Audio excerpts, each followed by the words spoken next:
We're now honored to welcome Mואיז Navon. Mואיז is a computer engineer, a moral philosopher, and an Orthodox rabbi.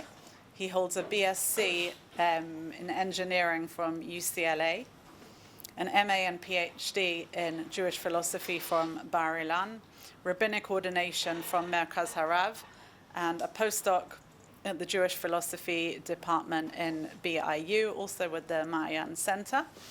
His dissertation, The Moral Status of Artificial Intelligence, addresses ethical questions in AI.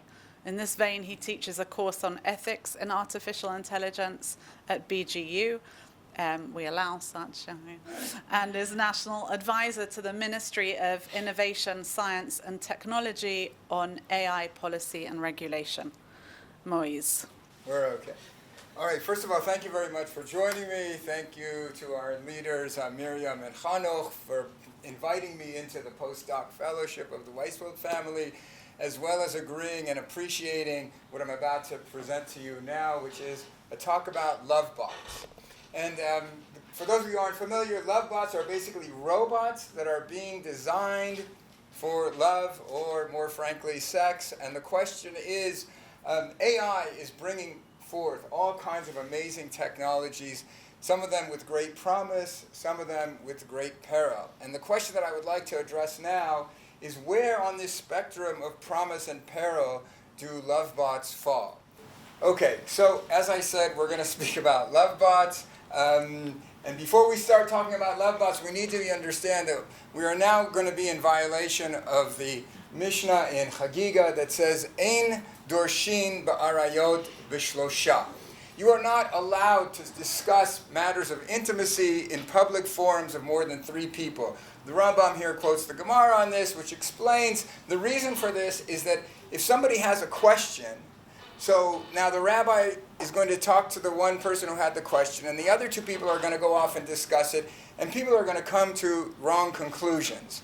So, first of all, don't discuss this among yourselves while I'm giving over this lecture, but even still, the reason that I'm going to discuss matters of intimacy in a public forum is because the public is already discussing this. I bring for you here just a few of the latest headlines in The Guardian, in The New Yorker, in the New Atlantis. These are from the past few months, okay, about does marriage have a future? From the Industrial Revolution to AI girlfriends, The Guardian says, I felt pure unconditional love. The people who marry their AI chatbots, your AI lover will change you.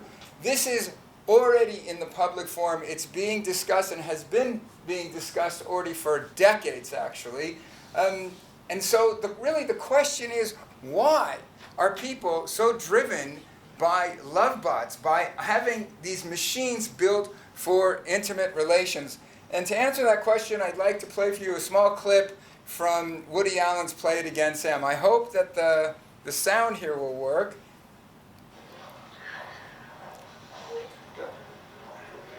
It's quite a lovely Jackson Pollock, isn't it? Yes, it is. What does it say to you?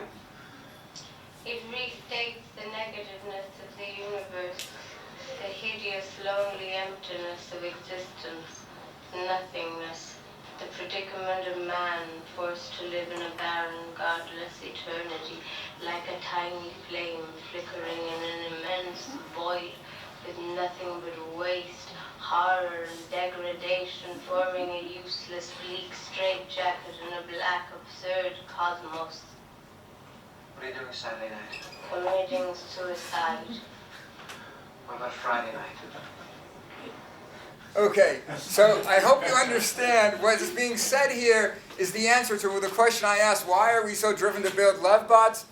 Men are obsessed with sex, and Judaism wouldn't be against that idea. Judaism, of course, would take issue with the idea that we're living in a bleak, godless, empty, vast, infinite nothingness. However, Judaism would not take issue with the fact that men are obsessed with sex. The Zohar says very clearly, when the evil inclination overcomes a person, it is by nothing other than sexuality. And here, I think it's important to explain that what does it mean, the evil inclination, the Yetzer Hara? So the Midrash says the Yetzer Hara actually is not Ra. The Yetzer Hara is just a drive. The Midrash says here, Amar Kadosh Baruch Hu, Ata oseh oto ra. Yetzer Hara masur biyadecha. You make it evil. The fact of the matter is that the Yetzer Hara is given to you. The Yetzer is really Yetziratiyut. It's our creativity. The Midrash explains, without the Yetzer Hara, Lo haya adam noseh isha, v'lo haya holid mimena banim, v'lo haya olam mitkayem. If it wasn't for the Yetzer Hara, we wouldn't do anything. The Yetzer Hara is not Ra. The Yetzer is a Yetzer. It's a drive. It's what gets us up in the morning to go and do what we do.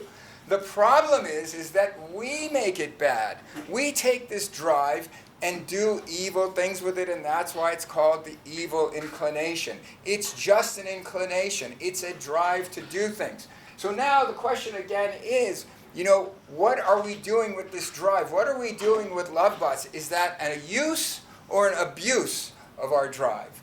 To answer that question, so I take you to the secular debate before we get to the Jewish debate. One of the most famous people who are in the Let's Build Them camp is a guy by the name of David Levy. He wrote a book in 2008 called Love and Sex with Robots. Basically, he says love with robots will be as normal as love with human beings. He welcomes this opportunity to bring technology to our service. Against him are people like Sherry Turkell. She's a sociologist at MIT. She wrote a book called Alone Together. She explains why are people going to be driven to relationships with machines. She says the machine could be preferable for any number of reasons to what we currently experience in the sometimes messy, often frustrating, and always complex world of people. So what she's saying is people are difficult. And if we have machines that can do what we want, when we want, how we want, without all the complexities, so we're going to take the easy route. However, she goes on to say, but a love relationship involves coming to savor the surprises and rough patches of looking at the world from another's point of view. If you think the relationships are just about getting candy, so you're going to remain a little child in a candy store. Relationships are about developing the human being. It's about growing up. But that's basically the two sides of the secular debate. I take you to the Jewish debate, which, funnily enough, is actually very powerful from both sides. We start with the comment of a religious Jewish blogger. This was in Hebrew originally. I translated it. And this is how I got into this whole subject. He writes as follows. To the best of my knowledge, no one has yet refuted the claims of Rabbi Isaiah Horowitz, also known as the Shlah, regarding the permissibility of engaging in relations with female golems. Until such a refutation is made, it may be said that from a Jewish perspective, sexual relations between men and artificial women are permitted. Who said that? A blogger. Oh. And so the question is, where did he get this? How did he come up? I have no idea. I can send you the blog. It's totally irrelevant. It's like an anonymous person. Now, he comes and he brought the Shlah. Let's look at the Shlah. That's really what's of interest here. Okay, so the Shlah is commenting on a verse in Genesis, Vayaveh Yosef et dibatam ra'a el avihem. So Joseph brought this evil report of his brothers to the father. Now the text doesn't tell us what was in this evil report, but the Midrash tells us there were three things that Joseph told his father about. The third one is of relevance to us. Hayu chashudim ba'arayot. The brothers were suspect of sexual immorality. So now the Shlah says, Makshim ha'olam. The whole world has a great difficulty with this. Chalila echla amin al shivtei ya'asot ma'asim ke'ela. God forbid that such great, the progenitors of the Jewish people, the leaders of the Jewish nation, could be suspect of such a thing. Ve'im lo asu, echla amin al Yosef shiyotzeh davar sheker mipiv al anashim gedolim ke'ela. But on the other hand, if this isn't true, how could it be that Joseph is telling a lie? Joseph is also one of the great leaders of the Jewish people. So now we have a huge problem. Somebody is not good here, and all of them are the leaders of the Jewish people. So the Shlah goes on to say, V'shamati shenimtza b'kovetz yashan, I heard that there is found in an old compilation shebar'o hashvatim b'tzeruf otiyot misefer Yetzirah, that the brothers made out of putting letter combinations from the book of creation. Sefer Yetzirah, for those who aren't familiar, is a Kabbalistic text from which God created the world, and we too, if we figure it out, can make things like people. Bar'o nekeva, they created a woman, v'hayu mitaylinima, and they were strolling with her. That's a euphemism. V'hayu mitaylinima, v'Yosef lo yada mizeh, but Joseph didn't know that this was a golem. And so the Shla concludes, Harei lecha ki hashvatim hayu tzadikim v'gam Yosef hu tzadik yesod olam. And so basically he has now saved the family. How? Because if this was a real woman, a human being, they would be liable for all kinds of sexual impropriety. However, if it's a golem, a conjured being, so nothing happened, it's perfectly permitted, as our blogger said. They didn't do anything, and Joseph, he didn't know that, so he went to tell his father to try to bring the family into order. So he's not lying, and they didn't do anything wrong, and everything is good, except for the fact that now we have a permit to have relations with Lovebots. So this is just a midrash, it's an old compilation, but it's brought halachically. So the Munkach Rav Tzvi Hirsch Shapira from the 19th century in his Dark Age Shuvah says, Ulami divrei Shla, he goes on to quote the Shla that we just read, and he concludes, De ein lo legolem, Torat Adam klal l'shum davar sheba'olam. This golem, this conjured being, does not have human moral status in any way, shape, or form. Umishum hachi shapir delo chasheshu la le'isur erva v'hu muvan. And he says, and because of this, because a golem has no moral status, human level moral status, they had no concerns about sexual impropriety, and everything is good, and this, of course, is well understood. And if that's not enough for you, so John Loike, in an article in Yeshiva University's Torah Umada, this is Orthodox thought, also concludes, he brings the Shla, and he says, it appears from Rabbi Horowitz, the Shla, and others, meaning the Darkei Tshuva, that there is no prohibition on having sexual relations with a golem. So I ask you, really? Really? I mean, based on this one compilation, which true, we can come to all kinds of conclusions. Is that how we make our moral determinations, which then we make halachic decisions? I don't think so. So first of all, let's look at who said this. The Shla is also known as the Shla HaKadosh, the Holy Shla. He didn't get that name by permitting Lovebots. But anyway, let's look at what he says about in Kedushat HaZivug, the holiness of intimate relations. So he says, you are commanded Kadoshim to you. That's straight in the text, be holy. So now he brings Rashi, the most basic comment on what does that mean, be holy. Perush Rashi, V'chol makom she'ata motzei gader erva, sham ata motzei kedusha. Whenever you find any kind of fencing of intimate relations, that's where holiness is to be found. And he says, Perush ledvarav, inyan kedusha hi prishut biyoter. And so you should be withdrawn from this activity as much as possible. He doesn't say you should abstain, because he says that if it's done properly, it's kadosh me'ot. Okay. Now, this is the Shla. There's no way that the Shla would have come out with the implications that we just read. But even if we say the Shla wouldn't have agreed, the fundamental claim still exists. A golem doesn't have human level status. That is held by many people, the most famous being the Chazon Ish. So the Chazon Ish says as follows, Kol hanoladim yechusan umishpatan yeshuv lefi molidehem. So it says that everything, how do we determine the status of any kind of being in the world? We go by their parentage, from who they were born. If you were born to a lion, you're a lion. If you were born to a spider, you're a spider. If you were born to a human being, you're a human being. Shenivra b'sefer Yetzirah, nira de'en lo kol zechuyot Yisrael v'karov she'en lo gam zechuyot Adam. However, if you're a conjured being, whether you're by a Kabbalist or a computer scientist, you have no moral status. Okay, not as a Jew. He brings up as a Jew because there's a discussion. If a Jew made a golem, then it's Jewish. He says that's not right. And he says that even you have no human moral level status. He quotes the Chacham Tzvi that talks about this, that basically says you can kill a golem with impunity. It's a machine. It's nothing. Okay? So basically what he's saying here, a golem has no moral human status, and we go back to our blogger and the shla and everybody else. The golem has no human moral status, so you didn't do anything with it. But then only 6 seifim later, simanim later, 6 legal paragraphs away, he writes as follows: Behema shenivret al yedei sefer yetzirah chayav haroveah.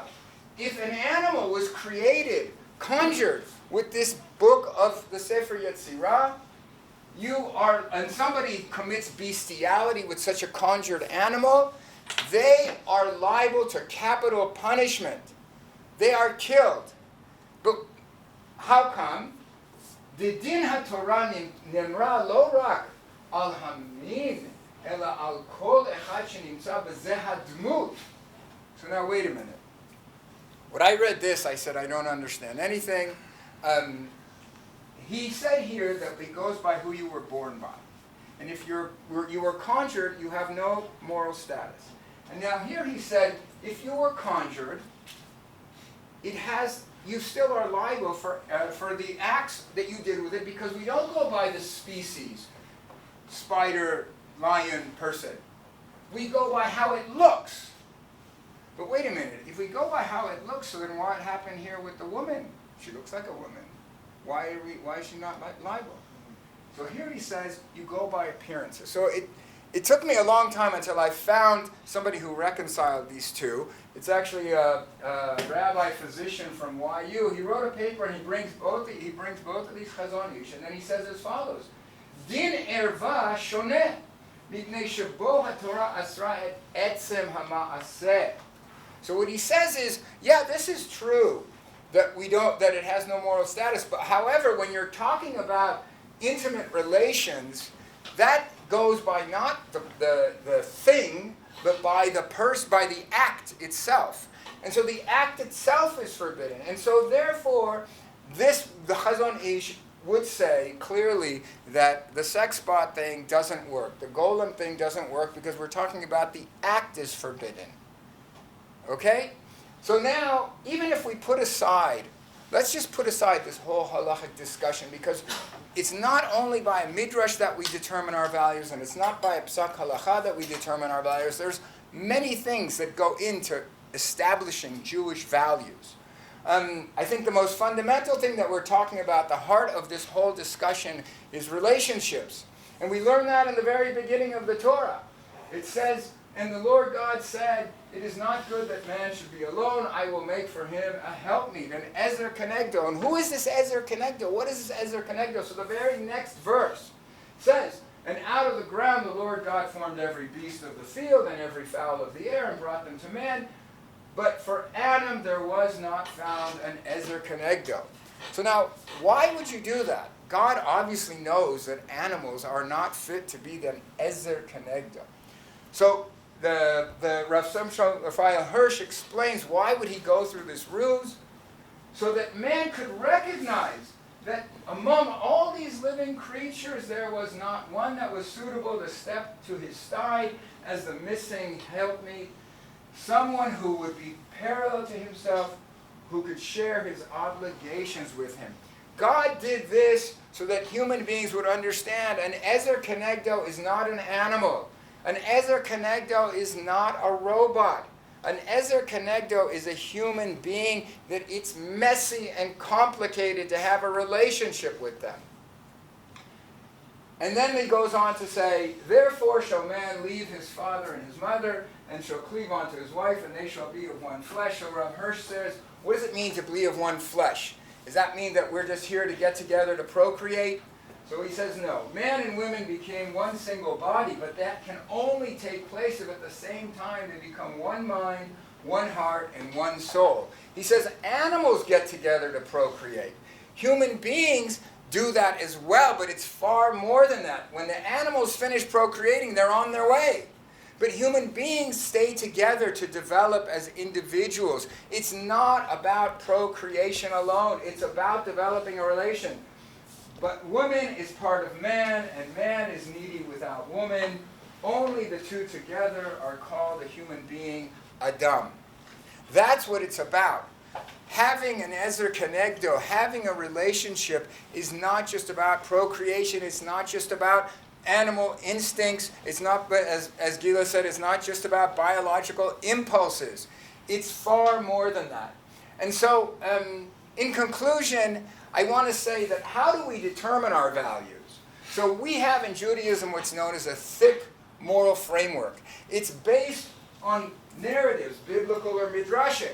That's true. We can take a midrash and try to learn something, but we also have biblical narratives. We have lots of narratives. All of them should align with one goal. All of them should point us in one direction. They should agree with each other. And so we have to take into account the whole of narratives. But that's not enough. We also have laws, halachot, psukot. But one halachic psak is not enough to determine all of our values. We need to see, where does Judaism really want us to go? And therefore we have what's called a guiding moral norm. Love your neighbor as yourself. All of our values should align with this. We should have, in some way, be able to figure out what we're supposed to do by aligning with this moral norm of V'ahavta l'recha kamocha. And finally, we need to understand that Judaism wants to point us in a direction. We have what's known as a telos, a goal to which all of this moral framework is supposed to help us get to. Put most simply, what is that goal? So the Rambam tells us, "Hatachlit b'olamenu zeh b'kol asher bo hu ish melumad ba'al midot tovot." The goal is a wise and moral individual. I submit to you that we are not going to get to that goal by having relationships with Lovebots. Thank you very much. Thank you, Mואיז. יהודה, אני יונתן ונדב. So, as you, it's tremendously interesting, like everything you do is tremendously interesting and edifying and terrifying, but then you reach.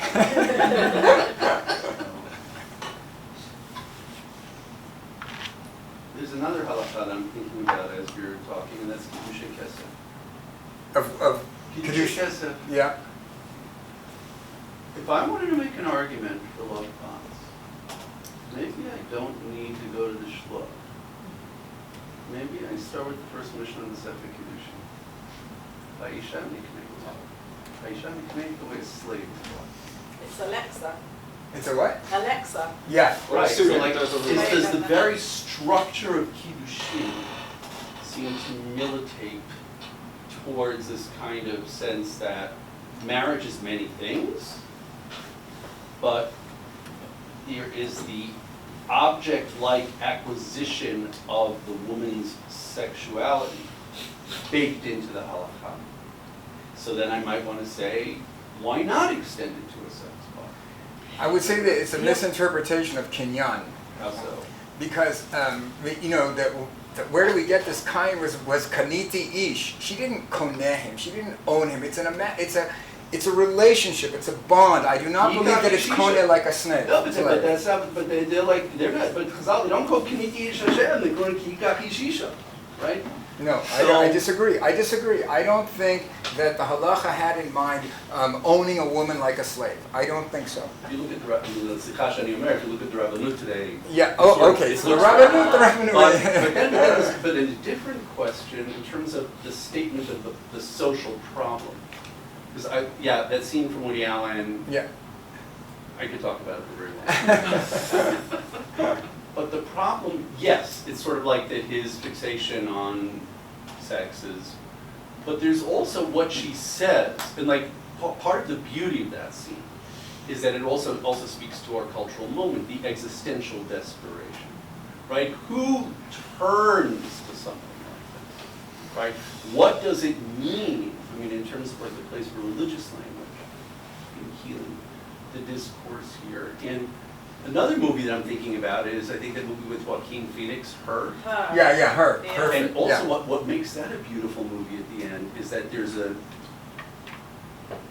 a sympathy towards people who, out of sheer loneliness, turn to these computerized systems, and they're starting from the recognition, like at the end of the movie, from the recognition of that loneliness, they're actually able to build.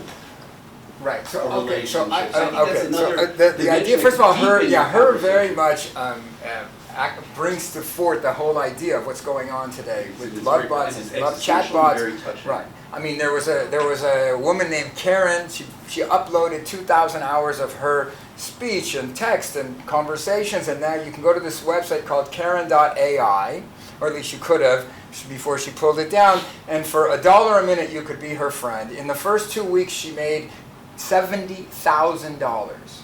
Okay, so now this is out there. It's already happening, and yeah, there are lonely people. But where do we draw the line? When does a lonely person try to make the effort and somehow, and where do we accept that it's not going to happen? And so I agree with you that it's answering a need, but I think that it's making it too No, it's a easy, terrible and answer. we're going to tear apart It's the a social terrible fabric. answer to a genuine need. Yeah, I agree. So then somebody once put forth the idea, one of my students actually, that said, maybe it should be confined to therapists, and just like psychiatrists, psychologists suggest drugs or therapy, so this could be one of their drugs in the package. But the people out there, nobody just gets to have this for free. You have to have had a recognized need. So I could understand that. But to make this available like it is today is a problem, because like Sherry Turkell said, people are going to go to it. Yeah. I'm just going to Yeah. change Okay. around the order Yeah, sure, a little fine, bit. fine. I'm sorry, because Yeah. I just have a burning need to just say a lot of the perspective that I'm hearing is from the male perspective. What's my question? So much. The halachic texts, the biological definition of the man as continually I mean, I just sort of Alexa as Ezel Connector, why is Alexa given the name of a female and a female voice? I'm saying it's not just you, it's also Right. Alexa. The film Her is from the male perspective, and that doesn't get to the physical relationship, right? At that point, he kind of can't, he can have all of that kind of conversation and intimacy that maybe he can't find, like it's juxtaposes the Woody Allen, right? And the Barbie movie is also very relevant here, but I'm just going to call on you and the whole perspective to just shift. What about the male golem? Yeah. So what about right. the female need? Right, What so about a yeah. non-gender? Like, Okay, so Right. I've what been about asked this an question. animal perspective? Yeah. Right, and also saying, like animals come together to mate momentarily. There are also, right, think about like 50% of Western society. They're not in like long-term marital relate, right? There Right. are, like it's not the norm necessarily. Okay, It so might be the that- norm at the World Congress, but it's not the norm. But, okay, Right. so I mean, two answers. Number one, about the male-female thing. So I've been asked this before, and I looked up. Studies have been done. The interest of women is like in the 10%, 15% versus men. So that's why the market is built for men. The number of machines that are being built. I mean, this is a capitalistic venture. But People why want is to it make not money. prostitution then? Excuse me. Why is it not prostitution? Why is not the machine? You building these machines is prostitution. Fine. So Judaism is against prostitution. And why are we against prostitution? It's the same idea. It's my same answer to you as why there are all these hookups and people outside of the Congress are basically indulging their biological urges. So what I'm trying to say is that we are the philosophy that's trying to bring forth that we need to teach people morality. I believe What's that morality? Morality is the definition between right and wrong. There are different ways to approach that. You can approach it through the categorical imperative. You can approach it through the Torah. At the end of the day, I think what we're talking about is society. And that's why this is actually a discussion that's part of this environmental preservation of humanity. That if we give into the sexual improprieties of the world, we are going to see what we see today, the breakdown of modern society. I believe that the couple and the family are fundamental to keeping society in line. That's my answer. I don't think that it's healthy. There's a lot of socially. immorality in the Tanakh. There is immorality in the Tanakh, and it's I called learned that out. from my teenage daughter, Yeah. who, when I was banning movies to some Yeah. of my other children because of I threw out video cassettes immoral from my messaging, house. she said to me, "You're banning those movies, but you're letting us read the Tanakh." Okay, so that's people who don't understand the Tanakh. That's true. The Tanakh is full of sex and violence. Yes. And prostitution. Like, why is that Okay, being but held are up those? as But the stories are there, but are they promoted? Is that something that are those things actually values that we try to promulgate in our world? Men taking several wives? Yeah. Is that something that we do? So I will say another thing. Rav Soloveitchik said that the halacha is not the ceiling, it's the floor. The Tanakh is also Rav Lem and Rav Rabinovich, among others, have talked about the Torah and the development of morality. The Torah is a framework. The Tanakh is the beginning. It's not the end. And so, yeah, there's Cherem Rabbeinu Gershom, and nobody accepts multiple wives, and it was a thing at the time, the same thing with slavery, etc., etc. We're not going back to those values. We started with those values, but we stay within this framework. There is no commandment to have a slave. There is no commandment to have multiple wives. Those were things that were permitted in the time when the society was built like that. Postmodern relativist ethics. I don't think so. But I'm gonna. We have an order of questions about Chanoch, and then we'll come back to the order, and then we'll add. Thank you so much for your talk. Thank you. Now, I have a little question. I'm not sure what you will say. Okay. אני עכשיו צריכה להגביל כל אחד לשתי משפטים. Wow. So I will be very, very short. You know that my question is, do you think that halacha is the way to deal with this type of question? You know that I know that your answer is yes, and my answer is negative. Not at all. And I think about Kant and the way he deals with the question of the ethics of dogs. Because you may say you can behave as everyone for the dogs, but it changes you as a subject, what I mean. But just to add one very important source, and it's relevant for you, is the Bible. There is a woman, a very famous woman, Ma'acha bat Mishalom. She made a love toys. She made for herself love toys because her problem with her husband.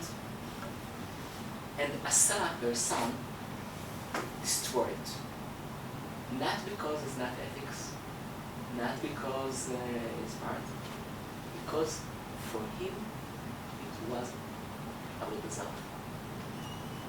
And that is really important here because when you're going back to the question of the creation of human being, it's not only a question of sex and relationship, it's a question of the divine image of human being.